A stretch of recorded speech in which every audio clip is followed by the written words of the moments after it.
क्योंकि वजीफे में 3 चीज़ें लाजमी हैं, जगह एक हो, तादाद एक हो और वक्त एक हो।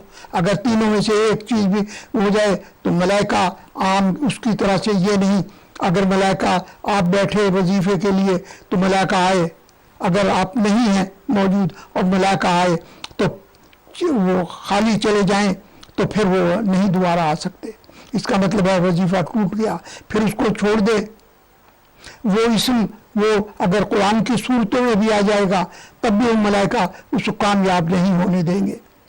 इसीलिए पढ़ने से पहले ये फैसला कर ले कि मैंने इसको टूटने नहीं देना, लेकिन मुश्किलात कैसी ही क्यों ना हो, चाहे पहाड़ के बराबर हो, अल्लाह ताला उसी वक्त करेगा। ये अल्लाह की सिफात है और फरिश्ते उसी वक्त नाजिल होते हैं जब ये पढ़ा जाता है।